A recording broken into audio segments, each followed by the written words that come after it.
एक पुरानी कहावत काफी मशहूर है, जो दिल्ली की कुर्सी पर बैठेगा वो पूरे हिंदुस्तान पर राज करेगा। प्राचीन काल से लेकर आज के समय तक दिल्ली संपूर्ण भारत देश में सबसे अहम माना जाता रहा है। महाभारत काल में पांडवों ने दिल्ली को अपनी राजधानी बनाया था। उस समय इस शहर को इंद्रप्रस्थ के नाम से जाना जाता था। आज भी दिल्ली भारत की राजधानी के रूप में पूरे विश्व में विख्यात है। 7वीं शताब्दी से लेकर 19वीं शताब्दी के दौरान 11 राजवंशों ने दिल्ली पर शासन किया है, जिसमें न जाने कितने ही शासक दिल्ली के तख्त पर बैठे हैं। लेकिन आखिर दिल्ली क्यों हमेशा से ही शासकों की पहली पसंद रहा है? दिल्ली शहर की स्थापना कैसे हुई? दिल्ली का काशी, मथुरा या अयोध्या जैसा कोई धार्मिक इतिहास भी नहीं रहा है।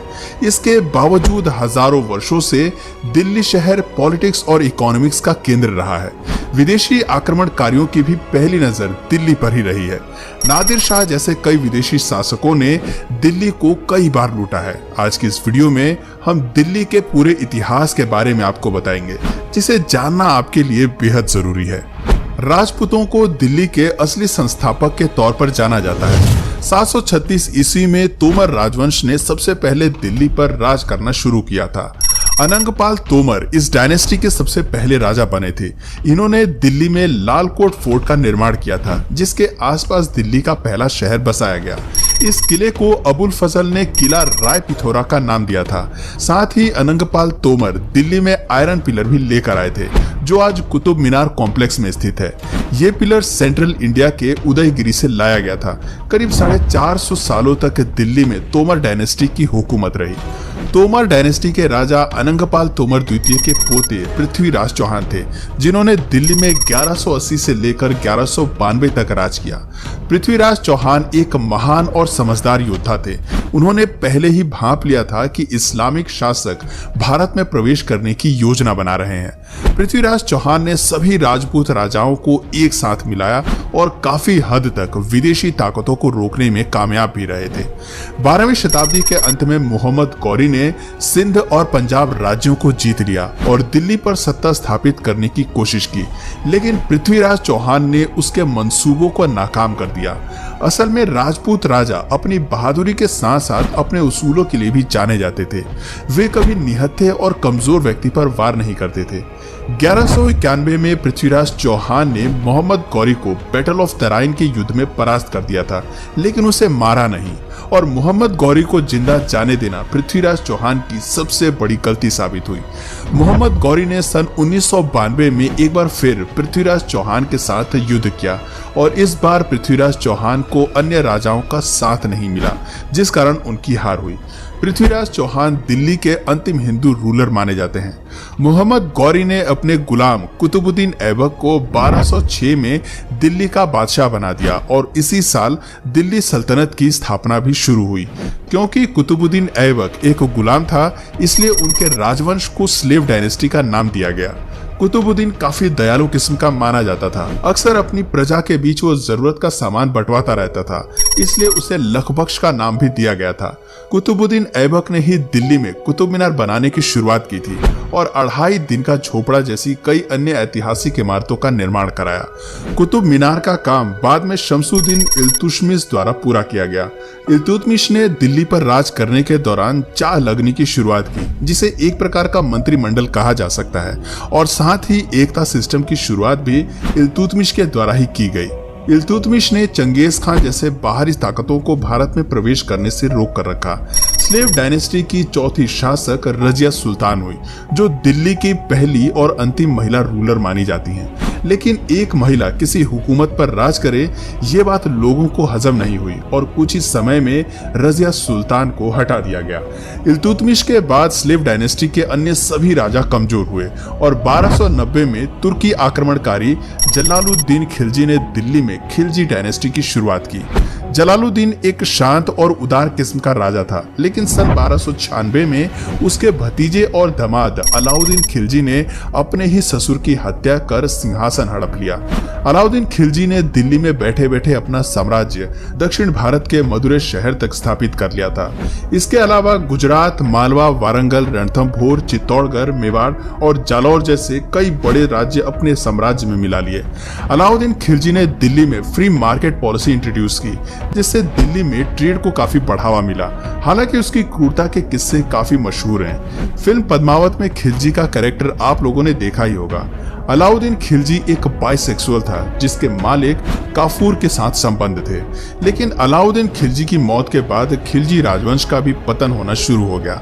कुतुबुद्दीन मुबारक शाह खिलजी राजवंश का अंतिम शासक था, जिसे एक पागल शासक भी माना जाता है। कहा जाता है कि कुतुबुद्दीन मुबारक शाह के अजीब शौक थे। वो शराबी तो था ही, साथ ही महल में नग्न होकर घूमता था। महिलाओं और पुरुषों को भी ऐसा ही करने की सलाह देता था और कई बार तो महिला के कपड़े पहनकर ही घूमने लगता था। लोगों को समझ आ गया कि ये दिल्ली के तख्त पर ज्यादा समय तक बैठ नहीं पाएगा और 1320 में मुबारक शाह के वजीर खुसरो खान ने ही उसकी हत्या कर दी थी। सन 1320 में दिल्ली में तुगलक डायनेस्टी की शुरुआत होती है। इस राजवंश के शासकों ने दिल्ली में काफी काम कराया, सोशल रिफॉर्मर्स लेकर आए, लेकिन तुगलकों की एक कमजोरी ये रही कि मंगोल के आक्रमण को वो रोक नहीं पाए। इससे पहले जितने भी शासक हुए हैं उन्होंने अन्य विदेशी आक्रमणकारियों को रोक कर रखा, लेकिन तुगलक इसमें नाकाम साबित हुए। गियाथ अल दिन तुगलक के बाद मोहम्मद बिन तुगलक दिल्ली का बादशाह बना था, जिसने दिल्ली छोड़कर दौलताबाद को अपनी राजधानी बनाया और विदेशी आक्रमणकारियों ने इस बात का फायदा उठाने का सोचा। तैमूरलंग ने सन 1398 में दिल्ली पर आक्रमण कर दिया। इससे पहले यह पर्शिया, अफगानिस्तान और मुल्तान जैसे राज्य जीत चुका था। पंजाब के जरिए उसने भारत में एंट्री की। दिल्ली में तैमूरलंग ने 2 हफ्ते में ही भयंकर कोहराम मचा दिया। सब जगह हाहाकार होने लगी थी। महिलाओं का सरेआम बलात्कार किया जा रहा था। जो रास्ते में आया उसे मौत की नींद सुला दिया जाता। 15 दिनों तक तैमूर और उसकी सेना ने खूब लूटपाट मचाई और भारत से जाते वक्त हरिद्वार, कांगड़ा और जम्मू जैसे इलाकों में भी वो भयंकर तबाही मचा कर गया। कहा जाता है कि तैमूरलंग की लूट के बाद दिल्ली को उभरने में 100 सालों का वक्त लगा था। सन 1414 में खिजीर शाह को तैमूरलंग ने दिल्ली की गद्दी पर बिठाया और इस तरह दिल्ली में सैयद वंश की शुरुआत हुई। यह डायनेस्टी दिल्ली के इतिहास की सबसे कमजोर डायनेस्टी मानी जाती है और बहुत कम समय तक ये दिल्ली पर राज कर पाए। सैयद वंश के अंतिम शासक आलम शाह को हराकर बहलाल लोदी दिल्ली का बादशाह बन गया। लोदी वंश ने दिल्ली को व्यापार और लिटरेचर का केंद्र बनाया। इस वंश के दूसरे शासक सिकंदर लोदी हुए, जिसने आगरा शहर बसाने की शुरुआत की। साथ ही दिल्ली में और आसपास के कई राज्यों पर इस राजवंश ने काफी निर्माण कराए। दिल्ली के लोदी गार्डन में लोदी वंश के शासकों के मकबरे बने हुए हैं।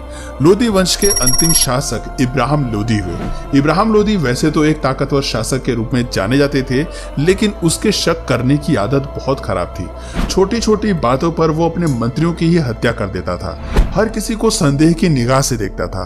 इब्राहिम लोदी को गद्दी से हटाने के लिए अलाउद्दीन और दौलत खान, जो उसके दरबार में गवर्नर थे, उन्होंने बाबर को भारत आने का न्योता दे दिया। बाबर को भारत आने का इससे अच्छा मौका नहीं मिल सकता था और काबुल छोड़कर वो भारत आ गया। सन 1526 में इब्राहिम लोदी और बाबर के बीच पानीपत का पहला युद्ध होता है, जिसमें बाबर की जीत होती है। उसने जीत की खुशी में प्रजा के बीच चांदी के सिक्के बंटवा दिए थे। वो एक दरियादिल वाला इंसान माना जाता था। सन 1527 में बाबर ने राणा सांगा को और 1528 में चंदेल के राजाओं को भी परास्त कर दिया था, लेकिन बाबर इस जीत की खुशी ज्यादा लंबे समय तक नहीं बना पाया और 1530 में उसकी मौत हो गई। बाबर के बाद उसका बेटा हुमायूं ने दिल्ली का तख्त संभाला। हुमायूं काफी शांत स्वभाव का राजा था। उसके अपने भाइयों ने ही उसके खिलाफ षड्यंत्र रचा, जिस कारण उसे जान बचाकर भारत से भागना पड़ा।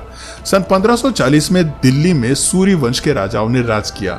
शेरशाह सूरी सबसे पहले बाबर की सेना में एक सैनिक था, लेकिन बाद में हुमायूं की जगह वो दिल्ली का बादशाह बन गया। अपने छोटे से शासन काल में शेरशाह ने सिविल और मिलिट्री एडमिनिस्ट्रेशन की शुरुआत की। भारत में रुपया भी शेरशाह सूरी ने ही इंट्रोड्यूस किया, लेकिन सन 1556 में बाबर एक बार फिर भारत पर आक्रमण करता है और पानीपत के दूसरे युद्ध में विजय प्राप्त कर दिल्ली का बादशाह बन जाता है। इसके बाद करीब 300 सालों तक भारत पर मुगलों ने राज किया, जिसमें बाबर के बाद अकबर, जहांगीर, शाहजहां और औरंगजेब ने भारत पर राज किया। मुगल शासनकाल में भी विदेशी आक्रमणकारियों ने भारत को लूटना बंद नहीं किया। नादिर शाह और अहमद शाह दुर्रानी जैसे शासकों ने भारत पर कई बार वार किया और न जाने कितनी धन दौलत यहाँ से लूटकर अपने साथ ले गए। सन 1800 के बाद मुगल साम्राज्य कमजोर होने लगा था। 1857 के विद्रोह के बाद ब्रिटिशर्स ने बहादुर शाह जफर द्वितीय को वर्मा भेज दिया, जिसके बाद दिल्ली में ब्रिटिश क्राउन रूल की शुरुआत हुई। सन 1858 में क्वीन विक्टोरिया को भारत का एम्परर घोषित कर दिया गया। अंग्रेजों ने पहले कलकत्ता को भारत की राजधानी बनाया था, लेकिन सन 1911 में कलकत्ता से राजधानी को दिल्ली शिफ्ट कर दिया गया। तब से लेकर आज तक दिल्ली को भारत की राजधानी होने का गौरव प्राप्त है। 1947 में आजादी के 5 साल बाद सन 1952 में चौधरी ब्रह्म प्रकाश दिल्ली के प्रथम मुख्यमंत्री बने।